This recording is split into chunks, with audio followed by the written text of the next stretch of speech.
যারা কোরআনের হাফেজ হয় না ওরা খালি রেগুলার রিভিশন দেয়, শুনবেন। সকালে রিভিশন, রাতে ঘুমার আগে রিভিশন, দুপুরে revision, all time revision. Half পারা হইছে পড়া, ওটা রিভিশন। এক পারা হইলো আবার হাফ পারা রিভিশন। দেড় পারা পড়লে এক পারা রিভিশন, দুই পারা পড়লো দেড় পারা। তার মানে যা কিছু পড়ছে কন্টিনিউয়াস রিভিশন রিভিশন রিভিশন। আপনারা এখন থেকে 1 নাম্বার স্টুডেন্ট হবেন যদি রেগুলার রিভিশন দেন। তা 70% তো অনেকে দিবেন না, আমি আপনাদের জন্য বলি প্রত্যেকদিন প্রথম থেকে এখন থেকে অন্তত 20% টাইম রিভিশন দিবেন। কত পার্সেন্ট? তাহলে বলেন তো 10 ঘন্টা পড়লে কয় ঘন্টা রিভিশন? কয় ঘন্টা? আচ্ছা, কোন 2 ঘন্টা দিবেন সেটা বলি। রাতে ঘুমানোর আগে আধা ঘন্টা, রাতে ঘুমানোর আগে, সকালে ঘুম থেকে উঠে আধা ঘন্টা।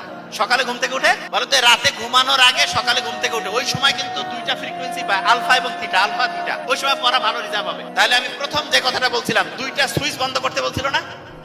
একটা ছিল বর্তমান মানে অতীতের সুইচ, একটা ভবিষ্যতের, আর বর্তমানটাকে কাজে লাগানো, ঠিক না?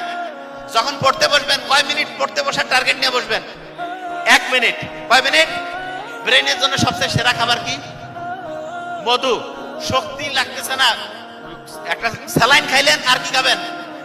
খেজুর। তারপরে একটু চোখ বন্ধ করে রাখবেন, একটু চোখ বন্ধ করে একটু রাখবেন, চোখ বন্ধ করে। আচ্ছা, যে কোনো জিনিস পড়ার সময় কি করবেন? পড়ার সময় লিখবেন, পড়ার সময় অবশ্যই লিখবেন। আচ্ছা, আরেকটা জিনিস, প্রত্যেক দিন পড়া রিভিশন দেন কারা কারা? হাত উঁচু করেন। রিভিশন, এই যে এটা হচ্ছে মূল সমস্যা, বুঝে গেছি। শুনেন, আপনার সব ঠিক আছে, আমি যা দেখলাম তো চেক আপ করে দেখলাম সব ভালো, একটা জায়গায় ডিস্টার্ব, ব্রেইনে সমস্যা। আমাদের শরীরের জন্য যেমন ব্রেইন, পড়াশোনার জন্য মানে যতগুলো সিস্টেমই আপনি আনেন। আচ্ছা, মনে করেন আমাদের গোটা জীবনটার দাম যদি 1 হয়, তার সাথে একটা শূন্য দিলে 10 হবে না? তারপরে আরেকটা দিলে 100, 1000, 10,000। একটা যদি বাদ দেয় তাহলে বাকি কত? শূন্য না? আপনার পড়াশোনার ক্ষেত্রে ওই একটা হচ্ছে রিভিশন। পড়াশোনার ক্ষেত্রে একটা কি? আপনারা শুনলে অবাক হয়ে যাবেন, হার্ভার্ড বিজনেস স্কুল ওরা সবচেয়ে বেশি গবেষণা করছে, এই জন্য ওদের তথ্যগুলো বেশি।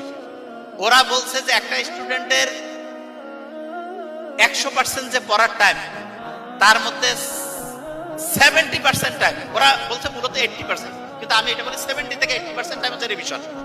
তার মানে আপনি একদিনে যা পড়েন, একদিনে যদি আপনি 10 ঘন্টা পড়েন, রিভিশন কয় ঘন্টা? বুঝেন নাই আমার কথা? আপনার প্রত্যেকটা স্টুডেন্টের 70% টাইম ওরা বলছে রিভিশন দিতে। কি দিতে? তাহলে আপনারা যারা আছেন এখানে, দিনে যদি 10 ঘন্টা পড়েন, রিভিশনের জন্য টাইম কয় ঘন্টা? এটা কেউ বিশ্বাস করে ভাই রিভিশন? এটা হ্যাঁ, যারা কোরআনের হাফেজ হয় না ওরা খালি রেগুলার রিভিশন দেয়, শুনবেন। সকালে রিভিশন, রাতে ঘুমার আগে রিভিশন, দুপুরে revision, all time revision. Half পারা হইছে পড়া, ওটা রিভিশন। এক পারা হইলো আবার হাফ পারা রিভিশন। দেড় পারা পড়লে এক